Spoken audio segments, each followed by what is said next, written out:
Добрый вечер. В эфире Прайм. Меня зовут Роман Спиридонов. И сегодня час мы будем говорить с известным адвокатом Николаем Полозовым. Добрый вечер. Добрый вечер. Начнем с темы этой недели, с активизации судебных преследований лидеров крымско-татарского народа и членов Меджлиса. В понедельник вы давали большую пресс-конференцию, где рассказывали о причинах возобновления этих дел, о том, какие там подводные камни за этим стоят. Вот давайте поговорим. Начнем с того, с чего вдруг именно сейчас эти дела появились и возобновились спустя уже, ну, скажем, сколько уже лет после оккупации полуострова? Да, но что касается этих уголовных дел, то это дела в отношении Мустафы Джемилева, Рифата Чубарова, Ленура Ислямова. Все эти дела были возбуждены практически сразу после начала оккупации. Это 14-15 год. Какое-то время они там расследовались, и потом их благополучно положили на полку, приостановили, по всей видимости, до нужного политического момента. Вот. И фактически они где-то порядка 5-6 лет без какого-либо движения эти дела находились. А в конце прошлого года Меджлис крымско-татарского народа анонсировал проведение большой политической общественной акции «Марш на Крым». И вот этот анонс, он в среде российского истеблишмента произвел эффект такого разорвавшегося снаряда. То есть это восприняли как реальную угрозу? Да, они это восприняли, начиная там с Аксеновой и Поклонской, заканчивая спикером Госдумы Володиным, буквально чуть ли не как какое-то открытое нападение со стороны, значит, Меджлиса, со стороны украинцев на честно захваченный Крым. И я полагаю, что активизация этих дел была обусловлена именно этим заявлением и такой очень острой ответной политической реакцией со стороны российских властей. Фактически все три дела, которые находились у разных следователей в разных следственных органах, в один день, 26 марта, были возобновлены. То есть это вряд ли является совпадением, я не верю в такие совпадения. Больше указывает на то, что был дан какой-то приказ, какая-то команда, и после этого дела возобновили и в ускоренном режиме начали по ним проводить завершающие следственные действия для того, чтобы передать в суд. А вот когда вы говорите ускоренные, что вы имеете в виду? Ну, фактически... Там нарушались сроки? Нет, просто следователи провели минимальный набор следственных действий, необходимых для завершения уголовного дела. То есть фактически объявили о том, что следствие завершается, дальше наступает стадия ознакомления с материалами уголовного дела, и дело передается в суд. Вот в течение 2 месяцев дела были полностью завершены в части расследования, в части ознакомления с материалами дела и направлены в суд. Это очень быстрые сроки, очень необычные, скажем так, необычная скорость продвижения этих дел. А дальше суды приняли их к производству, и каждый суд начал рассматривать это дело в отдельности. Ну, каждый из этих дел. То есть сначала объединили, а потом... Нет, они все были раздельные. Вот. Их объединяет только то, что они синхронно развивались, синхронно расследовались, синхронно были переданы в суд. Ну, давайте напомним нашим телезрителям, что это за уголовные дела. Мустафу Джемилева обвиняют по 2 пунктам, да? По трем, да. Это якобы незаконное пересечение админграницы Херсона с Крымом, когда он в мае 14-го пытался попасть на полуостров. И вообще абсурдное, ну, не говоря, что то абсурдное, это еще абсурднее хранение незарегистрированных патронов к карабину. А 3-й пункт? Небрежное хранение оружия, повлекшее тяжкие последствия. Угу. Вот. Фактически, что касается дела Мустафы Джемилева, то ключевым обвинением является именно незаконное пересечение госграницы, это так звучит. По нему самое максимальное наказание предусмотрено. Сколько? До 6 лет лишения свободы. И фактически, ну, скажем так, российские власти этим приговором дополнительно хотят установить факт наличия именно государственной границы в том месте. Это такое дополнительное. Что касается двух обвинений, связанных с боеприпасами и оружием, это вообще история 2013 года, то есть до оккупации Крыма.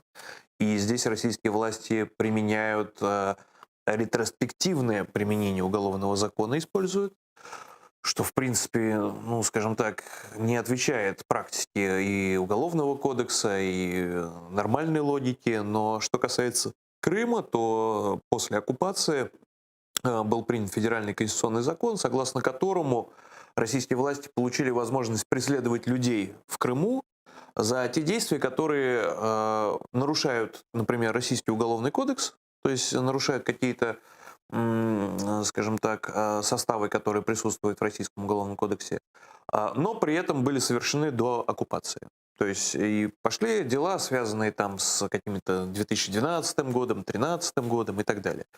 Вот. Второе дело – это дело Рифата Чубарова, председателя Меджлиса крымско-татарского народа. Его обвиняют в организации массовых беспорядков в Крыму. 26 февраля. 26 февраля да, 2014 года в Симферополе. Это тоже дело, по которому ранее был осужден Ахтам Чийгоз и еще 5 человек. Фактически они взяли дело Ахтема Чийгоза целиком и добавили к нему еще несколько обвинений, которые касаются публичных заявлений Рифата Чубарова относительно принадлежности Крыма. Российские следователи это квалифицировали как публичные призывы к нарушению территориальной целостности Российской Федерации. Ну, скажем так, там наиболее существенным обвинением является, конечно же, организация массовых беспорядков. А за это сколько грозит?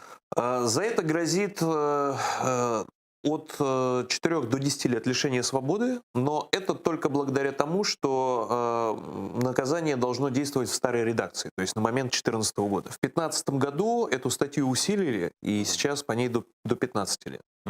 Да, но здесь получается поменьше, до 10, вот, Ахтаму Чийгозу 8 дали. И третье дело – это дело против Ленуры Ислямова. У него такие наиболее тяжкие, наиболее весомые обвинения. Его обвиняют в совершении диверсии, то есть вменяется ему подрыв электроопор на территории Херсонской области в 2015 году, что повлекло обесточивание Крыма. Второе обвинение касается создания незаконного вооруженного формирования, это так называется, и в данном случае вменяются действия, связанные с гражданской блокадой Крыма в период 2015-2016 годов. И еще несколько обвинений, такие же, как у Рифата Чубарова, касаются высказываний, то есть публичных призывов к нарушению территориальной И в целостности. совокупности Ленуру Ислямову сколько грозит? Ну, скажем так, только по диверсии до 20 лет. Да, то есть То есть там, это пожизненно фактически. ну, оно как бы поглощается, меньшее поглощается большим, но срок может быть больше 20 лет. Вот. И у меня нет никаких сомнений, что Верховный суд Республики Крым, а именно этот орган рассматривает это дело, в конечном счете вынесет обвинительный приговор. И по делу Ленуры Ислямова, и по делу Рифата Чубарова у Мустафы Джемилева рассматривает другой суд, это городской суд города Армянск. Но сомнений, что там результат тоже запрограммирован, нет никаких, потому что цель российских властей в данном случае политическая. То есть задача стоит не столько там восстановить какие-то нарушенные права, привлечь виновных лиц к ответственности и так далее. Там тоже не дураки сидят, они прекрасно понимают политическую позицию Мустафы Джемилева, Рифата Чубарова, Ленуры Ислямовой. Они прекрасно понимают, скажем так, последствия тех решений, которые будут приняты судебных. Им это нужно для другого, для того, чтобы в конечном счете дискредитировать лидеров крымских татар, для того, чтобы дискредитировать тех, кто поддерживает Украину в вопросе деоккупации Крыма, чтобы приходить на международные площадки, такие как Парламентская ассамблея Совета Европы, ОБСЕ, ООН, демонстрировать вот эти вот приговоры и говорить, зачем вы слушаете этих людей, они преступники. Вот. То есть тем самым... Если режиссеры нам сейчас помогут, мы можем даже послушать, что по этим так называемым судам думают, собственно, и Мустафа Джемилев, и Рифат Чубаров, как они оценивают политическую составляющую этих дел. Да, давайте послушаем. Они возбуждают вот это дело именно с целью, я думаю, во-первых, иметь основание. Если мы, скажем, если с Рифатом Чубаровым подойдем к кордону, как запланировано было, с этим пешим маршем, чтобы у них было основание, так сказать, заранее уже вынесенный приговор о нашем аресте. И второе, это, конечно, запугивание, в первую очередь, крымско-татарского населения в Крыму, наших граждан, чтобы они держались подальше от активистов национального движения, не присоединялись к каким-либо акциям. Всі ті справи, які відкриваються в тимчасово окупованому Криму або в Російській Федерації проти українських політиків, проти кримськотатарських політиків, вони мають завжди знаходити не просто от реагування з боку української сторони, але вони мають стимулювати певні практичні дії різних відомств і спеціальних служб української держави. А вот еще есть интересный аспект в деле Ленура Ислямова, когда там зачем-то проводится лингвистическая экспертиза текста, который прямо говорит, да, что вы нарушили целостность страны, нарушили государственную границу, они проводят экспертизу. Собственно, вот то, о чем вы говорили, дело, касающееся блокады. Вот давайте послушаем, как вице-президент Всемирного конгресса крымских татар оценивает сам свой поступок, скажем так. Этим временем я хочу как раз-таки гордиться, потому что это те лучшие граждане Украины, которые не позволили дать возможность поставлять электроэнергию. Мы заблокировали это дело и не дали торговать честью тех граждан Украины, которые в Крыму и на материковой Украине борются за территориальную целостность, борются за честь нашей державы. Я тут похвастаюсь немного. Я в 2015 году оказался свидетелем, не знаю, обвинения или свидетелем защиты, не знаю в каком статусе по этому делу. Ко мне в 2015 году в Симферополе тоже пришли ФСБшники с обыском. И как раз в рамках судебного расследования против Ленура Ислямова, обвиняя там в экстремизме и в терроризме, то, что они там мне подбросили брошюрку с организацией взрывного устройства, я не знаю, я к чему это говорю. Это было в 2015 году, то есть прошло 5 лет. По большому счету, при их возможностях это дело можно было уже и закончить. Можно было, но, как я сказал чуть выше, речь идет не о, скажем так, юридической целесообразности, не о защите прав граждан, да, не о защите закона. Речь идет исключительно о политическом преследовании. И логика принятия решений обусловлена именно политическим моментом. Дело держали как раз до такого случая, когда, скажем так, оно должно было прозвучать. И триггером как раз послужило вот это заявление Меджлиса. Видимо, было принято решение, что все, мы уже держать его больше не будем, это дело. Давайте запускаем. И после этого эти процессы пошли, скажем так, с новой силой, были возобновлены и перешли уже в новую стадию, то есть стадию судебных разбирательств. А в чем политический интерес? Ведь понятно, что будет обвинительный процесс. Он был бы и раньше. А почему именно сейчас? Вот какие политические выгоды они преследуют? Понимаете, какая история? Когда была дана команда возобновить эти дела, то есть запугать, чтобы не ходили маршем? Да, марш мог состояться. А когда в силу объективных причин, да, из-за коронавируса и так далее, было принято решение, что марш не состоится, будет перенесен, состоится когда-то позже, дела уже были в такой стадии, когда их обратно вот в эту пасту в тюбик не запихнуть. И они уже пошли по накатанной, то есть по процедуре, как это регламентировано Уголовно-процессуальным кодексом. И еще один аспект, о котором мы уже сказали, это использование этих приговоров потом на международных площадках. А насколько это эффективно? Ведь мы же видим много примеров, когда просто, если даже выступают представители оккупационной власти на международных площадках, им просто не дают слова, их информация игнорируется.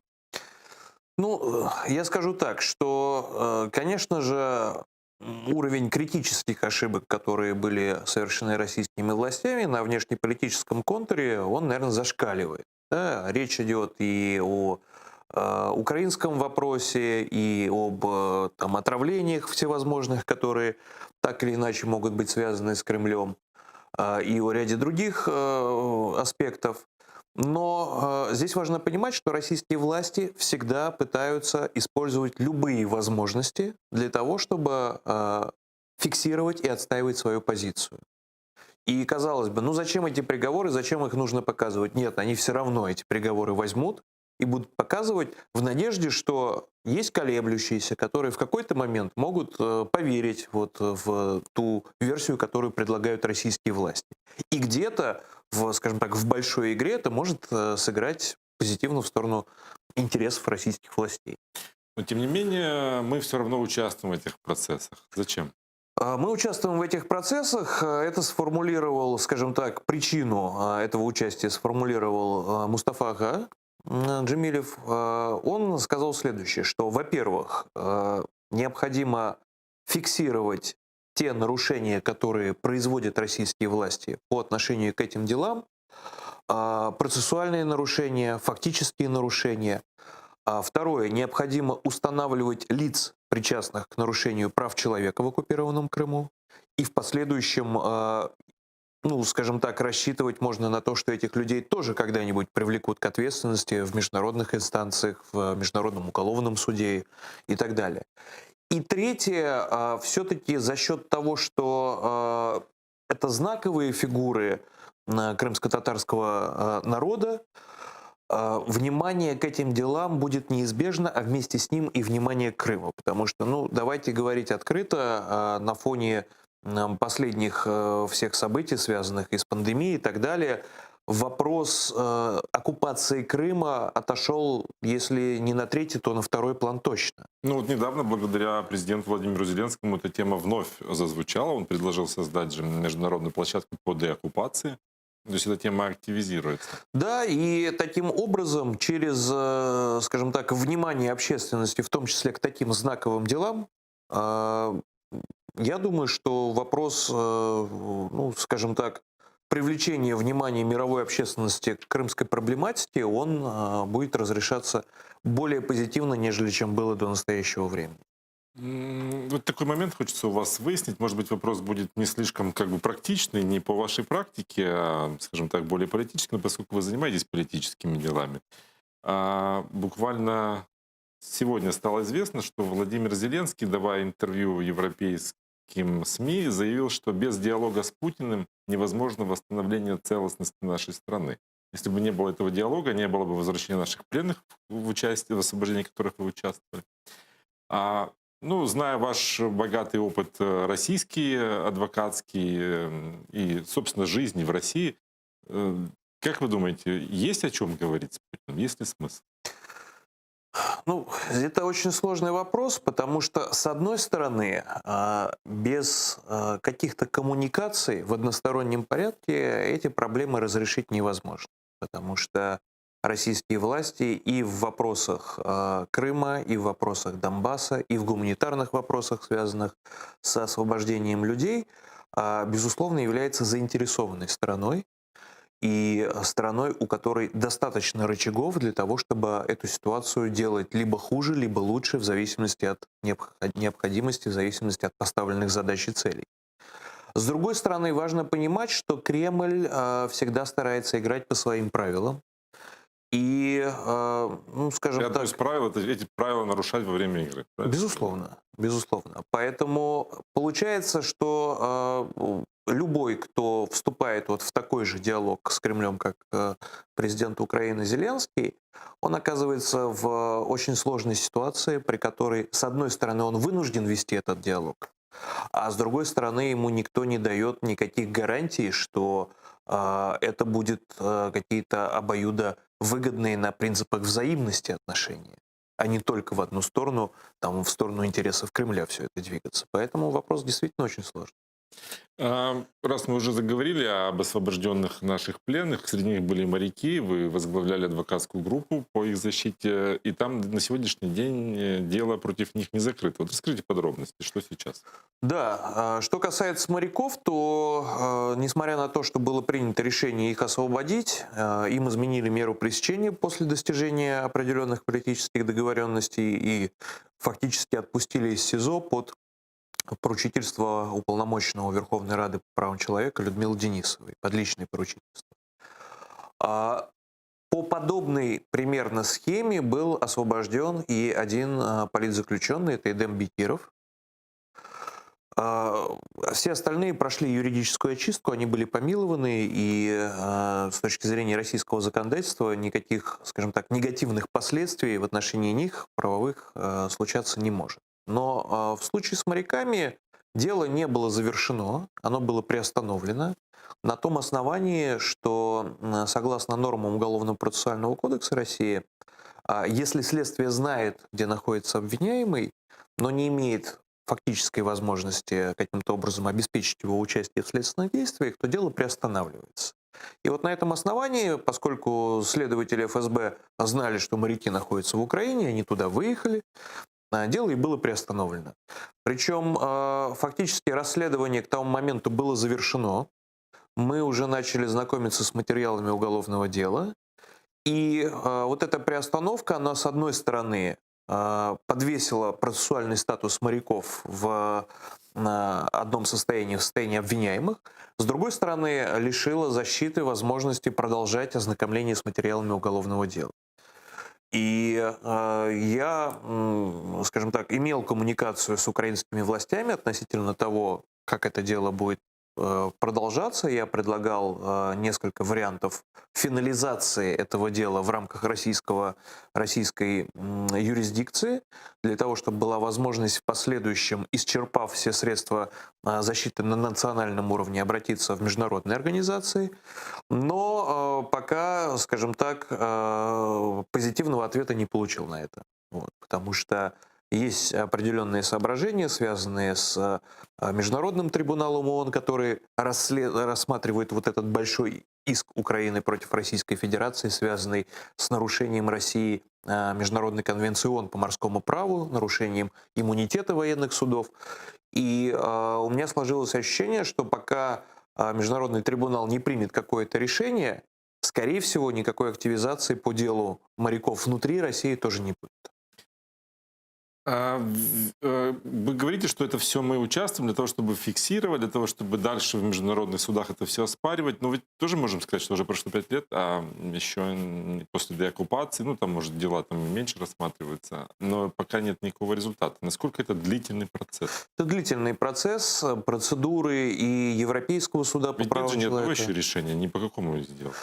Ну, скажем так, есть промежуточные решения. Например, я напомню, да, решение Международного суда ООН, связанного с рассмотрением исков Украины против Российской Федерации, связанный с нарушением Международной конвенции о ликвидации всех форм расовой дискриминации. И в промежуточное решение Международного суда ООН обязала Россию не препятствовать деятельности Меджлиса.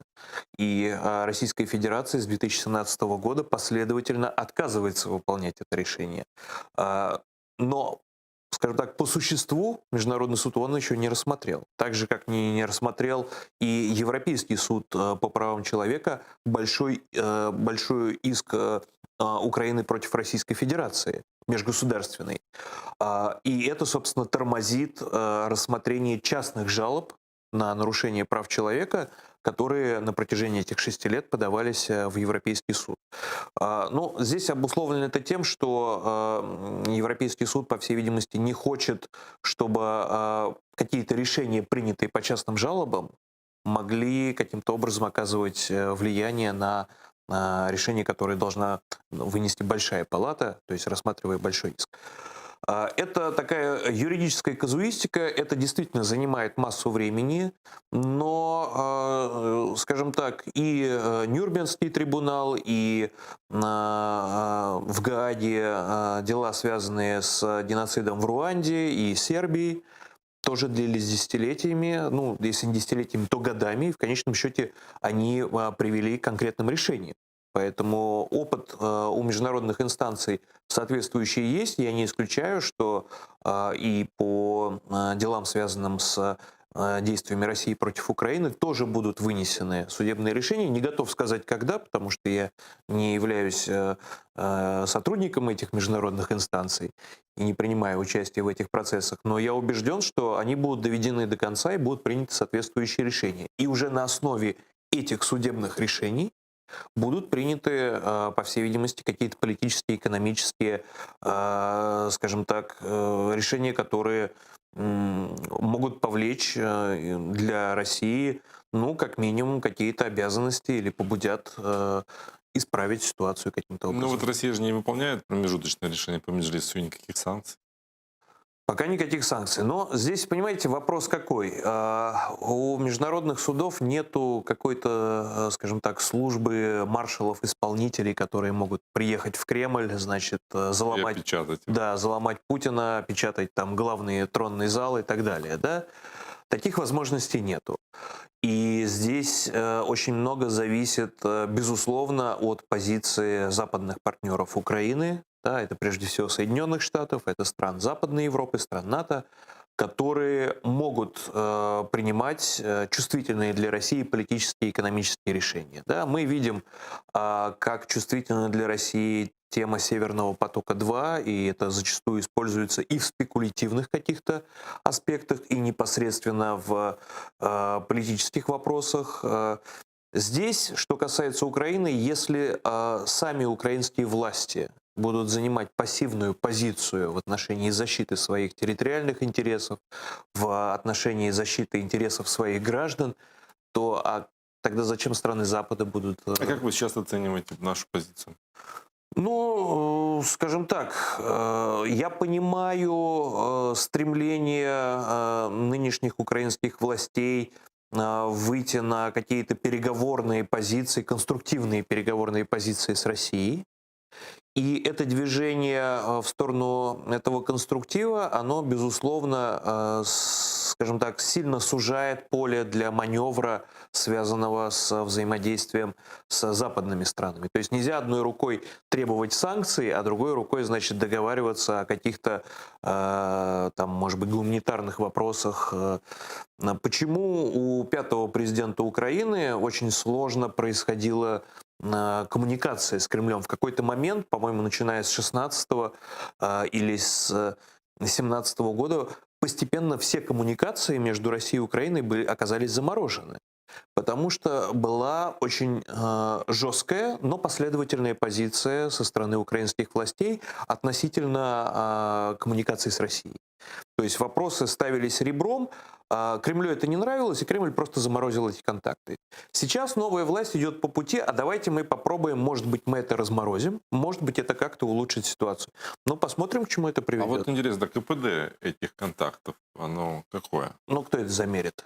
То есть мы можем это оценивать только уже по результатам. Да? Ну, нормандский формат в кризисе, да, он не может собраться до сих пор. А обмены, это был, конечно, большой великий обмен, но они происходили и при пятом президенте. Единственное, что ставит себе власть в плюс, это режим тишины на Донбассе. Хотя и в стране неоднозначно к этому отношение. Ну, скажем так, я считаю, что можно было бы работать эффективнее. Вот мое мнение. Но я не политолог и не политик, это моя такая обывательская... А с профессиональной точки зрения эффективнее это как? Эффективнее это когда есть конкретные результаты. То есть процесс это всегда хорошо. Вот меня спрашивают, вот ты там защищаешь политзаключенных. Да? Ну, а к чему это приводит? Да? Вот. В моем случае зачастую это приводит к тому, что человек получает в конечном счете какой-то приговор, но его освобождают, и фактически он едет домой. Да, это было в деле там, Надежды Савченко, Ахтема Чайгоза, Ильмы Умерова, в деле моряков и так далее. А когда постоянно процесс, ну, поначалу это может быть интересно, а потом спрашивают, ну, а когда результат? И вот, на мой взгляд, для украинских властей вот эта точка X, она будет неизбежно приближаться с момента запуска нового электорального цикла президентских и парламентских выборов. То есть, условно говоря, через год-полтора неизбежно начнутся вопросы, если ситуация никак не изменится. Еще хотел вас спросить по делу Мустафы Джемилева. Мы обратили внимание на такой интересный момент, следя за этими так называемыми судебными заседаниями, когда вы рассказываете о том, как они проходили. Нас удивляло, нас в редакции, я имею в виду новостиной, что свидетели обвинения рассказывают, что не видели никакого нарушения, не видели никаких границ, не видели, чтобы Мустафа Джемилев как-то нарушал какие-то законы. Свидетели обвинения.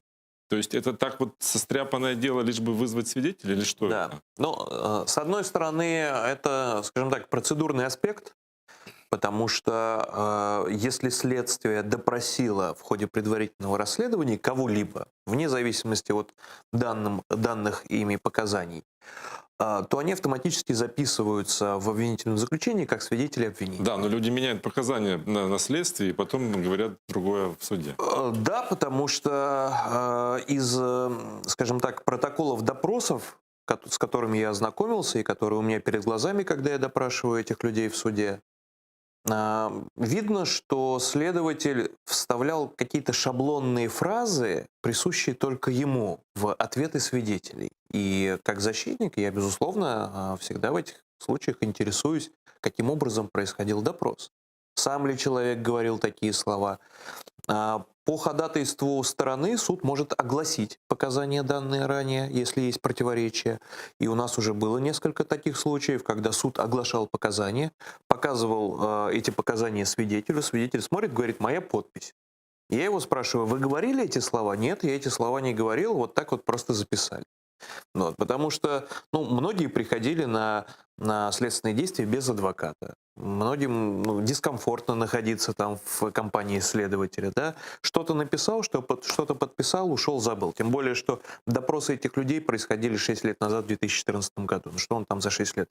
И когда в суде непосредственно есть возможность ему задать вопрос, и он перед судом отвечает, что нет, это было по-другому, естественно, это имеет больший, скажем так, эффект убеждения на суд. Хотя понятно, что суд вынесет тот приговор, который нужен. Ну, да? несмотря на такие показания. Ну, конечно. Но видите, какая штука? В таких делах, наверное, задача убедить судью в своей версии, она не так важна, сколько задача убедить общество в своей версии. Потому что у судьи есть заданная программа, и хочет он, не хочет, он вынужден это делать. Да, если не нравится, снимай мантию, уходи на пенсию или куда-то. Да? А формирование общественного мнения – это одно из средств защиты, и это не запрещено законом. Давайте вспомним еще одно ваше дело. Дело Виджея Кашка. Я напомню нашим телезрителям, ветеран национального движения. Она уже была в преклонном возрасте и погибла во время задержания, когда оккупационные силовики задерживали группу крымско-татарских активистов по надуманному обвинению в вымогательстве денег. И вот в момент задержания ей стало плохо, и она умерла в машине скорой помощи.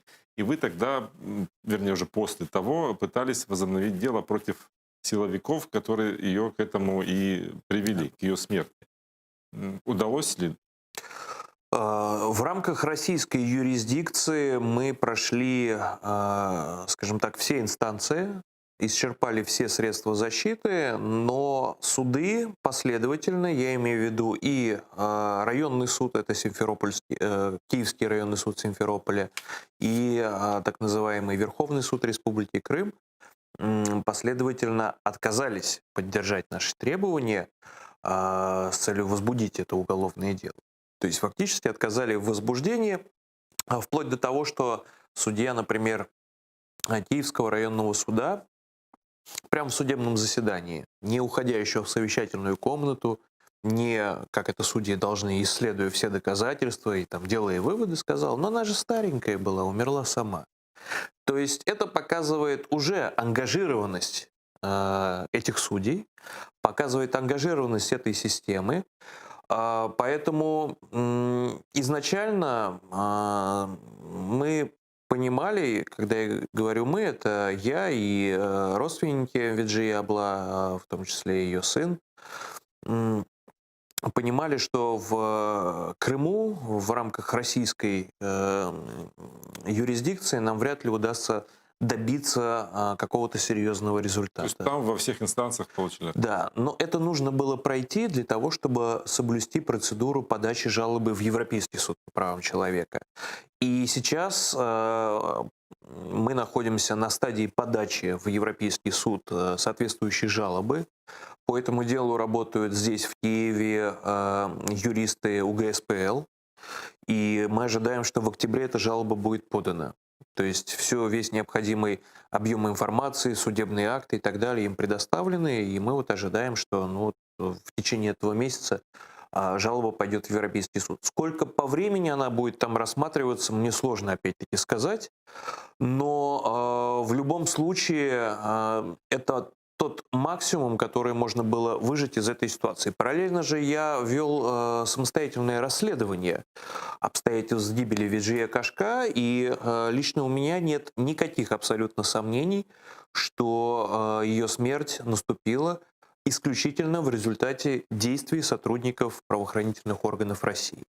Как сотрудников Росгвардии, которые ее непосредственно задерживали и, по всей видимости, задерживали с применением грубой силы, что спровоцировало резкое ухудшение состояния ее здоровья, так и следователя МВД, которые уже несмотря на то, что у Виджия Кашка наступило ухудшение состояния здоровья, и уже ей была вызвана скорая помощь, не отпускала скорую помощь в больницу вместе с Виджия Кашка и проводила следственные действия, фактически украв драгоценное время, порядка 20 минут, когда Виджия Кашка могла ехать в больницу, и когда ей по пути могли оказывать необходимые реанимационные и лечебные мероприятия и действия.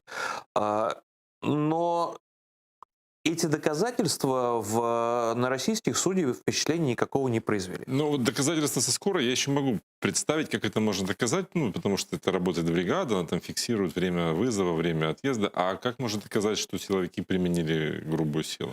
Но есть очевидцы этих событий, очевидцы были опрошены, и они подтвердили, что они видели применение грубой силы. А что они видели, как это происходило? Ну, один из очевидцев сообщил, что у нее из рук пытались вырвать сумку.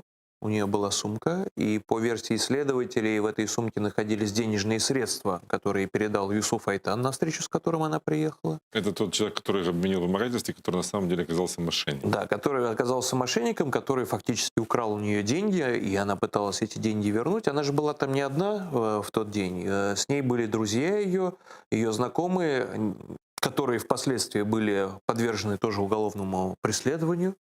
Но, скажем так, к сожалению, объективных средств фиксации ее задержания не сохранилось, потому что, например, в тот же вечер из ресторана «Маракант», рядом с которым это все происходило, сотрудники ФСБ изъяли все видеозаписи. Ну, видеозаписи как задерживали, да, правда, на этих кадрах нет Виджия Кашка, я не знаю, помнят ли наши телезрители, но забыть это сложно, как это происходило, как будто захватывали банду террористов, это был налет фактически. Это видео есть? Это видео есть, это видео делало ФСБ, оно есть и в материалах доследственной проверки, на основании которой мы требовали возбуждения уголовного дела. Но кадров с Виджия Кашка там нету. Они были вырезаны. Буквально в тот же день в Ютубе было видео с Виджия Кашка, где она была в наручниках. И сын Виджия Кашка видел это видео. Но впоследствии оно оказалось полностью удалено из интернета. Мы нигде не смогли его найти. И, на мой взгляд, почему происходило такое жесткое задержание? Потому что в деле есть письмо на имя тогдашнего министра внутренних дел Республики Крым Абисова, в котором утверждается, что необходимо провести оперативно-розыскные мероприятия в отношении группы лиц, занимающихся экстремистской деятельностью.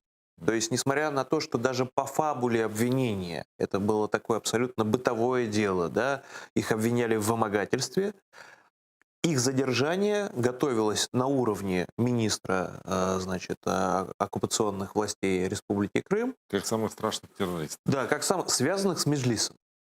Хотя никто из них членом Меджлиса не являлся и отношения по большому счету не имел.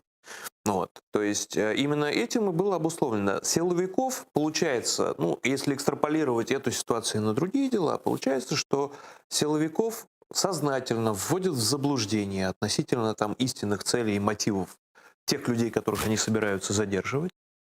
И вот эти вот задержания зачастую происходят очень жестко, потому что натренированные люди искренне полагают, что они задерживают каких-то суперопасных преступников, хотя это могут быть просто обычные пожилые люди.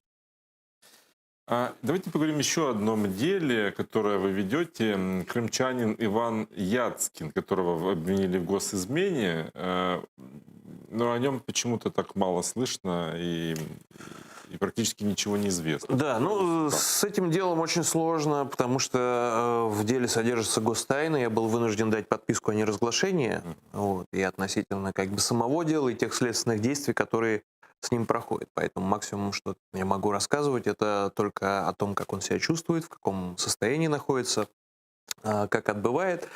А сейчас по нему следствие идет, скажем так, в завершающей уже фазе. Мы ожидаем, что по всей видимости, на следующей неделе ему еще раз продлят меру пресечения. И, наверное, в ноябре мы начнем знакомиться с материалами уголовного дела. То есть фактически с момента его задержания, которое произошло в октябре прошлого года, вот сейчас пройдет год. Год длилось это следствие, год он находится в следственном изоляторе Лефортово. К сожалению, это не единичная история, когда в Крыму захватывают людей по обвинению в шпионаже или в госизмене. Это зависит от гражданства. Вот. То есть если у человека нет российского гражданства, то он шпион. Если у него есть, то это госизмена. Ник родин. Да, но там они приписывают в форме шпионажа. Вот. У Ивана Яцкина украинское гражданство, но поскольку он проживал в Крыму, он был вынужден, как и многие, оформить себе российское гражданство для того, чтобы иметь возможность там, в поликлинику ходить или на работу устраиваться и так далее.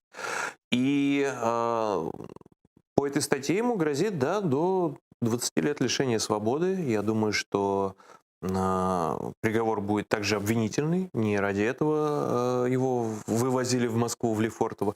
Но сам суд должен проходить в Крыму. То есть в конечном счете его должны этапировать из Лефортово в Симферополь, и дела о госизмене, они относятся к юрисдикции суда субъекта Федерации. Российские власти считают это Верховный суд Республики Крым. А напомните, пожалуйста, вы уже в Украине сколько работаете? Ну, в качестве адвоката вы Да, имеете в виду?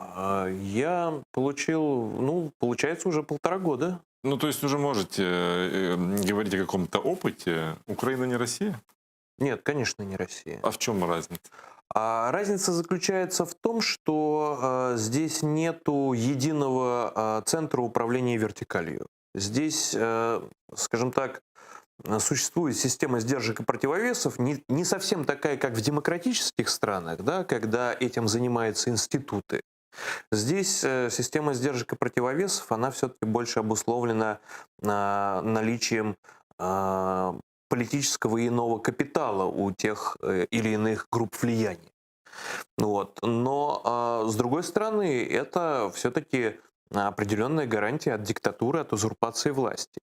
И если, например, в России, фактически вплоть там до последнего мирового судьи где-нибудь в забытом Богом районе идет контроль над системой правосудия, например, да, то здесь в Украине судьи, они относительно независимые, могут принимать решения, которые отличаются от чаяний власти.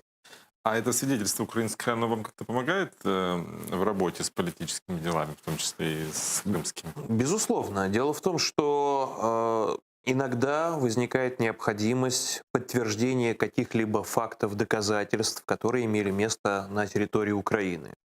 Например, факт пересечения границы, то есть нужно запросить Государственную пограничную службу Украины или какие-то иные обстоятельства. И возможность направления того же адвокатского запроса, как от украинского адвоката, они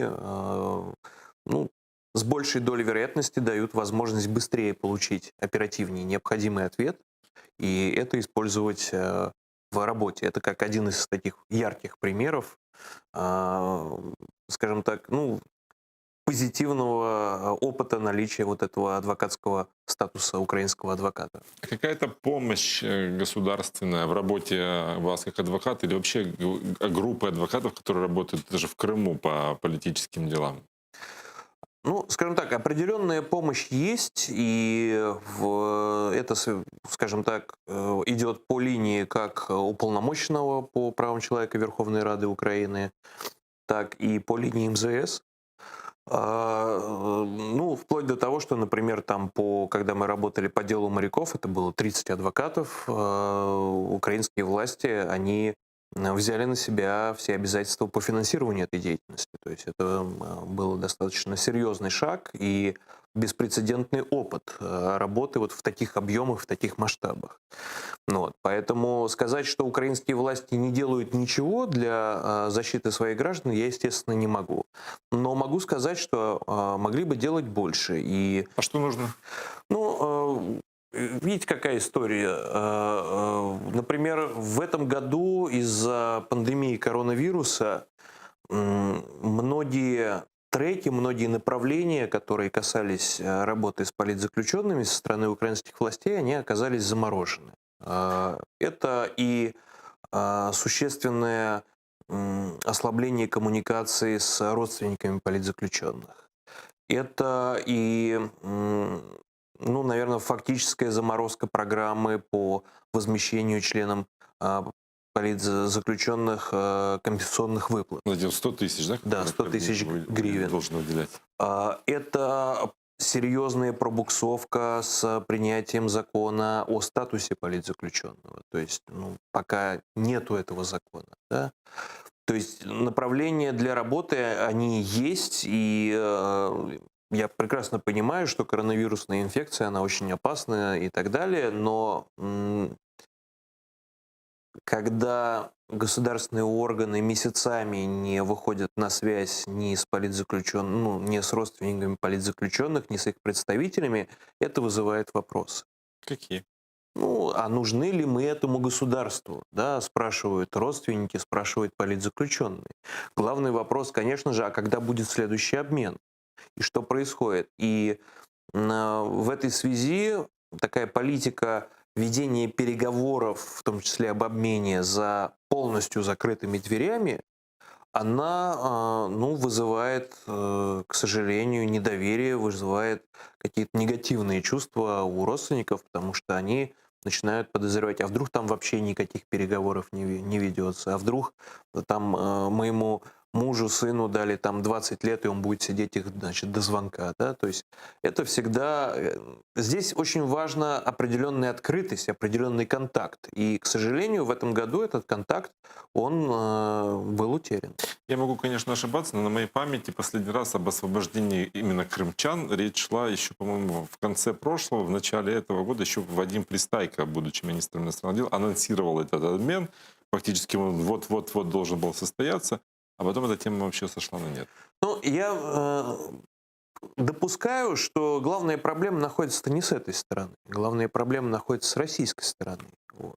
Другой вопрос, что за вот этими переговоры за закрытыми дверями, они порождают массу каких-то, ну, скажем так, непонимания, да, что происходит.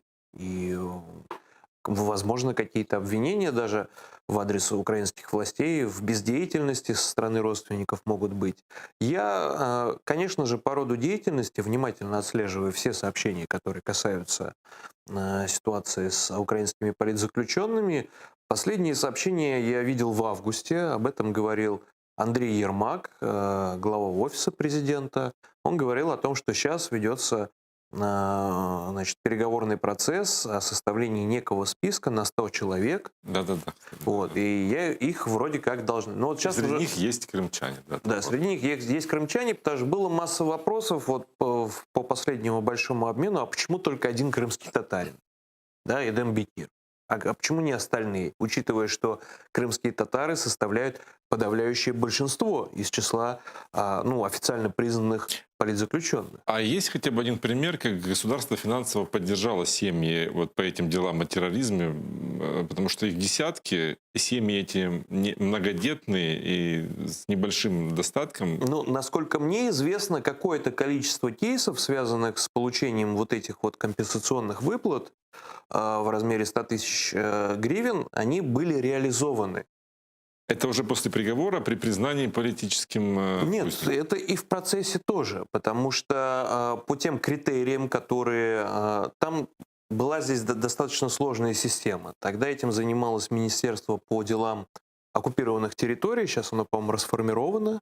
Министерство реинтеграции теперь оно есть, его Но возглавляет. это другое И министерство. ну, там тоже называется по оккупированным территориям, его возглавляет вице-премьер Алексей Резь. Вот. И в предыдущем министерстве был специальный совет, в котором комиссия какая-то, в котором рассматривались эти дела, определялись критерии, подходит этот кейс под определение политзаключенный, не подходит, и после ряда согласований решение принималось. А на текущий момент, насколько я понимаю, нету ни процедуры, ни конкретных действий в рамках этой процедуры. И это, конечно же, может вызывать определенную, ну, скажем так, тревогу у людей, которые рассчитывали на поддержку со стороны государства, что они ее не получат. Ну, может, как обычно чиновники любят сказать, вы нам предложите.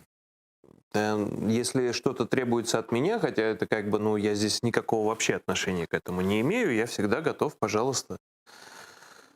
Я про вас прочитал такой интересный факт, что ваш прадед был келейником патриарха Тихона в 1918 году и был с ним даже после того, как тот предал анафеме советскую власть, за что был убит. Ну, вот я так тебе даже не какую-то параллель провел. Это у вас семейное быть в оппозиции к таким тоталитарным, авторитарным режимам. Мне кажется, у нас семейное – это такое, знаете, обостренное чувство справедливости. Вот. И если авторитарный режим ведет себя несправедливо по отношению к гражданам, по отношению к обществу, то протестовать против этих действий – это нормальная реакция, на мой взгляд. Да? Видимо, это какой-то день справедливости или что-то такое. Ну, вы до сих пор верите именно в справедливость? Она существует? Да, безусловно. Вопрос не в какой-то объективной истине, да, что вот есть какая-то вселенская справедливость и все уравновесится на черное и белое. Нет. Вопрос внутреннего отношения к тому, что происходит вокруг. И это очень субъективное ощущение. Но если рядом бьют ребенка или издеваются над животным, любой нормальный человек проявит свою реакцию и скажет, что это неправильно. Ну, это когда очевидные вещи. А когда нужно, когда тебе показывают, что это черное, нужно доказать, что это самое белое. Вот тогда приходится применять все свои профессиональные навыки и возможности для того, чтобы показать действительное положение вещей, потому что, не секрет, что власть может использовать не только непосредственно репрессивные рычаги в виде уголовных дел и так далее. В России используется в том числе и формирование отрицательного общественного мнения по отношению к тому или иному персонажу. Да? Перед тем, как на человека заводят уголовное дело или перед тем, как его посадят, про него пропагандисты снимают фильмы, какой он плохой, для того, чтобы облегчить силовикам их работу, для того, чтобы общественное мнение не выражало какую-то стойкую неприязнь к этим действиям. Да? И в политических делах защита адвоката в том числе развеивать эту пропаганду, разбивать ее, показывать настоящее положение вещей. Пока мне это удавалось. А когда не удается работать в идеальной среде, когда нет результата, который должен был быть, да, есть какая-то приспособление к системе, когда мы учимся как-то с ней бороться какими-то другими способами. Нет усталости, выгорания от этого?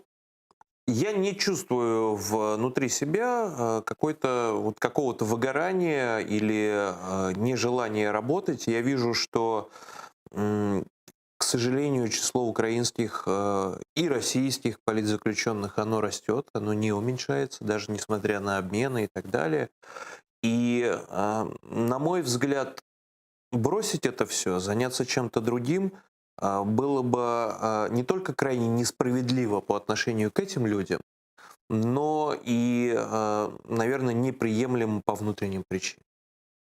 Спасибо вам за вашу позицию. Время наше вышло, будем заканчивать. Николай Полозов, адвокат политзаключенных, был гостем нашей студии.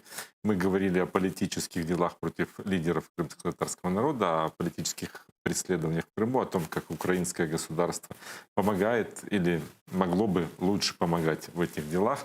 Спасибо, что были с нами. Подписывайтесь на наш YouTube, смотрите нас на Фейсбуке. Будьте с нами. Спасибо вам большое. Спасибо.